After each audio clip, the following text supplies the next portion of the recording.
I see we have our friend in the house from AWS, Julie. Thank you so much for joining us today. It's great to see you. Hi, Lauren. Thank you for having me. Absolutely. Julie, tell us a little bit more about your role at AWS. Sure. So I lead the global professional services practice for sports. So that's really working with all of our customers in sports across the ecosystem, teams, leagues, broadcasters, other partners in the space to really push the boundaries of what's next in sports and really innovate to help the entire ecosystem, but I believe that entire ecosystem exists in service of the fan. So really, how do you improve the fan experience? Love that, Julie. I know you have a lot of incredible insight to share with us today. Folks, I am going to try to reserve a few minutes at the end. If you have questions for Julie, please throw those into the chat as we go, and we'll keep track of those and save some time so Julie can answer those for us at the end. Julie, what's been happening in the world of sports over the last few years? How are things changing? Well, I think Heidi made some great observations. We see those as well. But maybe if it helps, I'll sort of start with sort of how we're looking at AWS sports at the industry and where we see our areas of opportunity.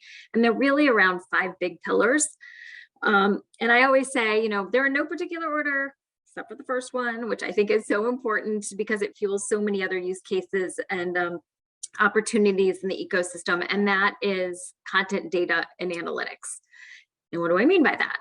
I'm talking about the granular data that exists in sports now that truthfully didn't exist when I was a kid growing up. When I was a kid growing up, the raw data of sports was a box score, right? And you could look at that and understand what happened, who had a good day, who had a bad day. Now the raw data of sport, that's all coming at us through optical tracking and sensor data. So the output of that's degrees of latitude and longitude, right? So you're looking at a string of degrees and nobody can look at that and discern what happened or make sense of it. So you really need computers to come in and understand, okay, those X's and Y's in relation to the other X's and Y's, what does that equal in the game we're playing, right? It's not just speed, distance, time, but it's also that relative positioning. Well, that's a horns offense. That's a pick and roll. That's a double team, right? So really getting a good sense of that data. And then you start thinking about, well, what are the use cases for that? And I generally group them in 3 big buckets. We see the league use cases. That's player health and safety, right? That's officiating analysis. That's rule development. You get to the team level there, and the shorthand is that's Moneyball. Right? That is game strategy, it's scouting, it's recruiting, it's competitive, creating a competitive advantage. And you've seen this sort of influx of data scientists and ML engineers entering the sports ecosystem and at a team level to provide that competitive advantage for teams. And then you get to the fan level, and you can use this data to tell new stories, right? To entertain the audience, to edify your audience, teach them something. I mean, some sports, I'll take hockey for an example. That's a really fast-paced sport. And if you don't know what all the rules are, sometimes it's hard to understand and sort of lean into that sport. If we could break that down for you and explain what a back check is, explain, when offsides happens, those sorts of things, I think will get people, you feel a little bit smarter about the sport, they're willing to lean in. So there's the storytelling, the edification, and then, at another perspective, that data is giving you information that helps you place a more informed bet. If you're a sports bettor or want to, draft a fantasy team, things like that. So we see content, data, and analytics as a really big pillar that there's a lot of activity in the space around. So that was number 1. Wow. Do you want me to go to number 2? I do. I mean, it's amazing to just look back at sports, as you said, box scores, and just how much data has advanced all sports. But yes, I'm dying to hear what else. Sure. So I love that one. I could talk about it all day. I won't do that. I'll save all of you. But number 2, and again, these are in no particular order, and this probably comes into play for teams and leagues that produce their own content or broadcasters in this space, but taking those production workloads that are really terrestrial, really heavy, lots of setup time, and moving those production workloads to the cloud, virtualizing production work stream, right? And so you're seeing that we're doing that with the PGA Tour. There was a successful proof of concept with a number of partners in this space with ATP Media that we did recently. And it's just really trying to take some of that setup time and some of that shipping, shipping equipment and cabling and all that kind of stuff out of it. And when you have a more accessible work stream, it sort of sets you up to be a lot more flexible. So we're seeing a lot of opportunity in virtualized production. One of the other big pillars that we're focused on is around next generation direct to consumer and streaming. And this is another one I could talk about all day. And that's really, if you stop and think about it, the industry when it comes to streaming content has done a really good job of turning the internet into cable. But that's not the value proposition here, right? We've got these interactive platforms, and as Heidi alluded to, they're ripe for personalization, but also for interactivity, engagement, things like that. And yet we're not really taking full advantage of those capabilities. For those of us who've been around for a long time, we've heard, the word second, or the phrase second screen came up probably 10, 15 years ago in the industry, and we still use it. It makes me angry that we use it, because I feel like when we're talking about streaming, all of those capabilities can and should to some degree be built into that streaming experience. So if you think about the things we do on our second screen, why can't we do those in a streaming platform? We should be able to, choose our audio feed, choose our level of augmentation, choose order pizza for halftime, place a real money bet, follow our fantasy team, buy tickets to the next game, buy our favorite player's jersey, chat with our friends. Like, all these different things can be built into that experience. And you can talk about that being offered from a server side perspective, but I think the magic happens when it's a client side situation, and people can start sort of, you can have Lauren TV, you can have Heidi TV, Julie TV, and we set up our viewing experience to really speak to us, whether we want, virtual confetti cannons going off when there's a touchdown, or we want to be prompted to order pizza, 20 minutes before halftime, right? Those sorts of things can be built in. I think there's a ton of opportunity there to really, really improve and personalize that viewing experience. Another big bucket is around smart venue. And so that, that obviously is going to matter for venue owners and operators. I think in the industry, some teams own their venues. In some cases, it's a municipality or a hybrid or an operating company. So really focusing on those use cases, both from a management and operations efficiency standpoint, but also from a fan experience perspective. Right. And so, we use this phrase smart venue, but what does that mean? That means so many things. There's so many tracks to that, right? And so I think baseline, it starts with connectivity, making sure that if you're going to technically enable this venue to deliver lots of really great experiences for your operators as well as for your fans, that you have strong connectivity within the venue. And in many cases, you're starting to talk about these districts outside of venues that are entertainment, mixed use. You want that to extend that connectivity outside, but then you start thinking about, we often hear the biggest complaints for venues from fans are really centered around concessions and then ingress and egress, right? And what do those two things have in common? Really long lines. So how do we mitigate that, right? And so how do you introduce things like touchless entry, like palm readers and things like that to credential and be identity biometric readers there, and then just walk out technology, which if you're familiar with the Amazon Go and things like that, where literally just swipe your card and you grab whatever you want and you walk out. It eliminates the line there. And we're seeing that pop up in a lot of venues. And we actually, I think we have also a Hudson News implementation at DFW Airport as well. So it's not just concessions in a venue, but beyond that as well. So smart venue has those elements. I think ticketing is a really big, I sort of put that under smart venue, but it's maybe falls into some of the other categories as well. How do we really evolve the ticketing experience, both for fans and operators, dynamic ticket pricing models, following the chain of custody? There's a lot of opportunity there, I think, as well. And then just, data-driven everything. I had a CTO from an NFL team say to me, I want a Captain Kirk dashboard. I want to know when this goes back to actually, I thought Heidi's point about Disney as an example was a great one. They have sensors in the trash cans to make sure they don't overflow, right? Same situation in a ballpark or, an arena. How do we make sure that we're, taking care of those sorts of things that could lead to customer or fan dissatisfaction? And at the same time, how do we have, whether it's optical tracking or whatever, how do we understand when there's, too big of a line that could be a public safety risk, but also just a fan poor experience? Let's open up another POC or POS for concessions.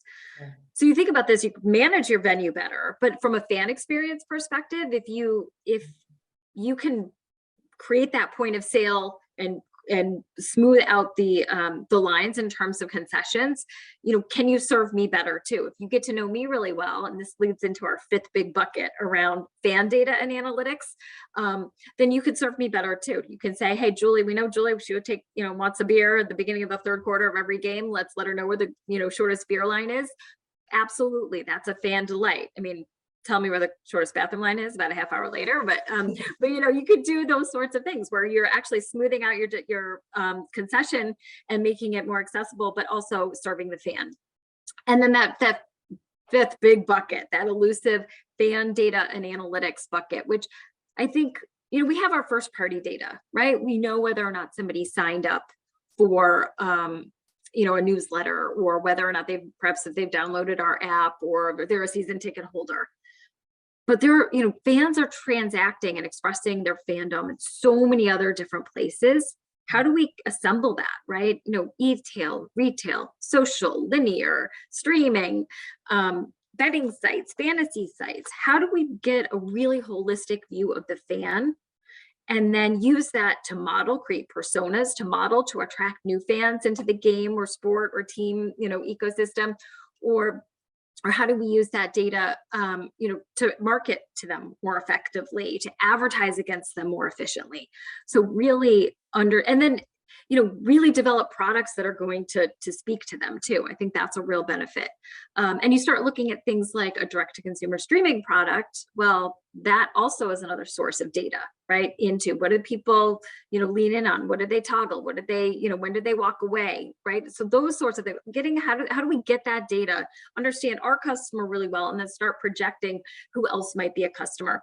It could be for our sport, but it also could be for our venue. We started to figure out there's a whole group of fans that are like huge country music fans too. So let's market them to the concert that's coming to maximize the use of our venue. So you can see there's so many different applications here. And really getting to know that fan is critical. I have just spoken so much, breathed very little. I will pause. No, that was amazing, and so many incredible insights in there, right, happening in sports. And sports is such a passion point for people, and I know everybody in the audience is, nodding along and relating. And so many of these examples of innovation in sports are so exciting to think about. I love the idea of a more personalized experience, whether I'm streaming a game or at a game, and just the insights that the venue might have about me, the team might have about me, and bringing those to life. That's all really exciting to think about. In thinking about some of the external factors in the world that have taken place over the last few years, the pandemic obviously had a huge impact on the way that we take in sports and interact with our favorite teams. Talk to us about some of that. Yeah, I mean, I think, the biggest, when you look at the major revenue streams for sports teams, ticketing is in some cases the biggest ones, depending on the sport, right? So not having fans in the venues through COVID is, put them way behind in terms of a revenue pace standpoint. And how do you solve for that? I mean, I think we're getting, although where I live, it feels like COVID just keeps waving. We get more and more, but I think as it gets a little bit more under control and people are back, obviously, in ballparks and venues, how do you really optimize that ticket price. I think that, before it was like, oh, people just come, or, maybe sometimes we have a hard time, filling the seats, but that's okay. I think just a real maniacal focus on how do we get really smart about our ticketing and understand the fan, not just targeting the right people, but optimizing the ticket pricing. And that can mean different things to different people, right? I mean, I was with a team recently, and they were saying, for some folks, everybody thinks like the closest to the court or the action or whatever, that's the best seat in the house. But if you are a bachelorette party and you want to be closer to, the high tops in the back, near the bar, near the bathrooms, whatever, that might be your optimized. So how do you really optimize the experiences, offer different experiences for the different kind of fans that walk in? And then price them in a way that, that optimizes the potential revenue that we could earn from them. So I think, making sure we're smarter and diligent about updating our pricing and things like that, that's certainly an area of opportunity. I think, earlier days in COVID, it was, there were folks thinking, okay, do we have to do contact tracing, and do we have optical tracking all set up and things like that? That's a part of it. We're not seeing a lot of that because I think there are other measures in place for it. But I also think the point that Heidi made in terms of streaming adoption, that's something we saw with COVID, right? Where all of a sudden, huge booms of adoption and streaming, and you're starting to see a little bit of churn in that space as well. But it's getting people, I'm used to consuming it, on the go and on a device or something. So how do we deliver that in a way? And this goes back to that optimizing the direct consumer experience. How do we deliver that in a way that that really engages the fan? So I think all of these externalities that Heidi hit on absolutely impact sport, right? And so the need for, I love that the privacy paradox. How do we make it worth your while to share information about us, right? I think that's a really interesting thing, and it forces some creative thought. I have a colleague, he said, he's got 2 season tickets to a sports team near him, and he says, generally I'll invite a friend and I'll just scan both tickets and we'll go in. But if you could tell me when I bring a fan, who buys me the most beer, like, I'll tell you his name, I'll transfer the ticket, I'll give you that chain of custody, right? He's willing to sell out his friends if he knows he's getting something for it. For So sure. I think it's just finding those incentives for folks to share data, and then obviously treat it in a way that provides value to them and is not, threatening is certainly important. Absolutely. We talk about the value exchange a lot. And yeah, that's it. And two, it was easy to observe, watching some of the NBA games during the pandemic with the empty arenas, but, they had people's faces and they were still finding fun ways to get fans involved and to engage. And I think it did just unlock this whole new way that fans can engage with sports. And to your point, I think a lot of those optimizations are here to stay, right? Like, people like that more engaged virtual interaction with their favorite teams. Okay, Julie, we are starting to get lots of questions rolling into the chat, and I want to make sure that we have a few minutes to answer those. I love this one. Which sports teams are doing really exciting things that the industry as a whole can learn from? Great question. And I think you see some leagues doing some really interesting things too, right? You look at Formula One, for example, and what they've done with, big fan, not just the content side of the house, which obviously the Netflix Drive to Survive show did a lot to, drive focus, and that's the storytelling part of things, right? But the data that they're collecting, the telemetry, all of that stuff to help them create new vehicles, right? That's really cutting edge stuff. There's also clearly tons of fan engagement things that you can throw. I mean, the computational fluid dynamics that we're going through with them to try to really get this inside out so that it's digestible for fans, but also useful from a manufacturing perspective. Yeah. I think that's really innovative. And it was interesting, Lauren, because I asked that, I was moderating a panel a week or so ago, and I asked 2 of our partners who I think are doing really innovative things like the PGA Tour and NHL, the same question. And I'm sort of stealing their answer, which I agreed with. I think Formula One's doing a ton of great stuff. But speaking of PGA Tour, I think, it's interesting. Our client over there said about 3% of all shots are actually televised in a golf game, in a golf match, right? And you're like, well, that's not very much. But they got really focused on, again, they're using, virtual production methods, virtualized production methods to help them with this. They're capturing every shot. So they have every shot live They capture every single golf shot live and they distribute it out to their partners. And why is that important? Because players in certain markets that may not be on the leaderboard, but that may be very compelling in a local market, aren't really getting the airtime, right? Now that happens, and you can bring more people into the sport because they can watch the person they're there to cheer for, right? So really cool stuff there. NHL with puck and player tracking, doing a lot of cool analytics off of that. Again, that's that granular layer of sports data and converting that into insights. So that we just launched face-off predictor as a we've got, I think, 200,000 data points are going in there and churning through to help identify who has the likely advantage in a face-off, which is interesting. And there's a bunch of different other stats that were in development right now and that have been rolled out. From a team perspective, I love what the Los Angeles Clippers did with their Court Vision product. I love it so much because it's ticking a lot of those boxes. It's the inclusion of data and marrying data with a video to really help tell the story, which I think is super powerful. And they're doing it in a direct consumer streaming environment too. So I think Clippers have been, and they've been on the edge of this for a while. So I could go on forever with a million different answers there, but those are a few. This is all fascinating. Okay, another question for you. Is anyone using fan behavioral signals to develop fan mindset models that could be grouped for marketing or other purposes? It's a fairly specific question. We're doing a lot of different things in that space. I don't know that I can speak specifically to that, but I will say we've done a lot with sentiment analysis too, right? To understand and in the live game experience. So what's the marketing message? Let me do a very basic one would be like a e-commerce sort of thing. If your team is starting to rally, how do we pitch you a rally cap? Not just a hat, right? So how do you use what's happening in the game, the live game action, assume a sentiment from the fan, and then push out a message that's going to speak to that sentiment? And we've seen real, you've seen statistically significant difference in terms of click through and conversion on that. So I think that's an interesting example. That's genius. I love that.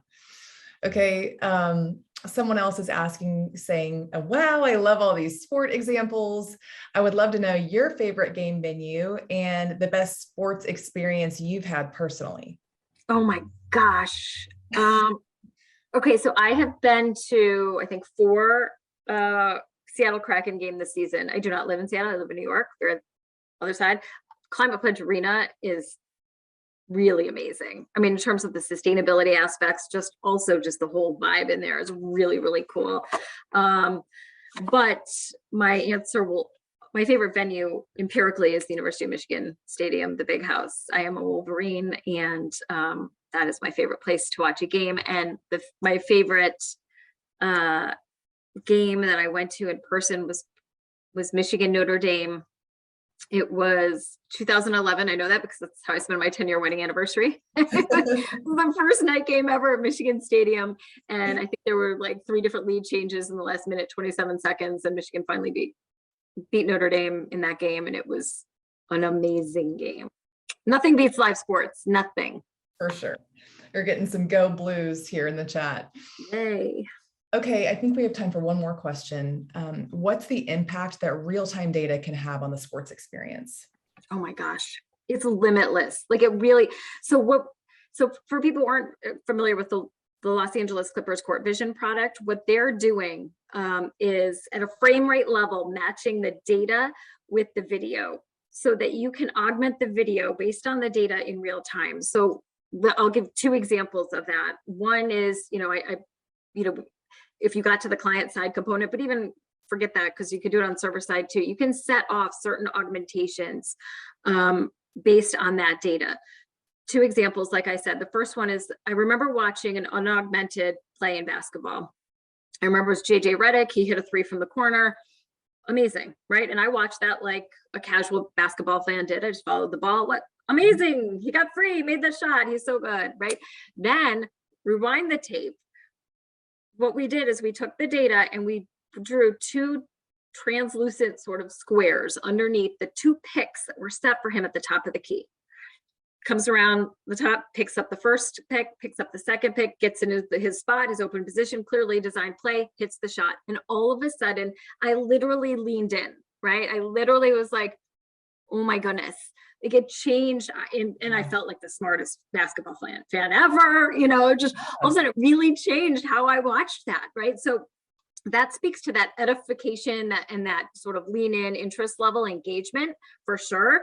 But then take that same use case. If you were talking about, and this is a cheesy example, but if you wanted to be a sponsor in live sports right now, and you wanted to sponsor dunks in the game of basketball, how would you do that? You can't live, right? You would be a really slickly produced, montage highlight package, right? You'd have the pumped up music and the slick graphics and the VO, and there you go. After the series, here's your dunk package. Well, no, wait, I do know that that's a dunk in real time. So if, let's say, Dunkin' Donuts wanted to sponsor dunks in the game of basketball, the minute that ball's dropping through the hoop, animated donuts are raining down from the hoop and the logo is getting dynamically plastered on the court, right? You can start to own or sponsor live game action. Again, a little bit more finesse than that example, probably. I like that example. But it's really cool. It's pairing that data with live video gives you limitless sort of permutations on how you use that. Wow. I feel like we could go on forever. These examples are so exciting to think about. Julie, this has been awesome. Thank you so much for sharing all of your insight about what's happening in the sports world. I know everybody out there is roaring with applause. We're all in the arena cheering you on. That was amazing. Thank you so much for sharing your time with us today. It was an honor to have you, and it's an honor to count you as a partner of Telium's. Thank you so much, Lauren, and thank you to Telium for having me today. It's a real pleasure.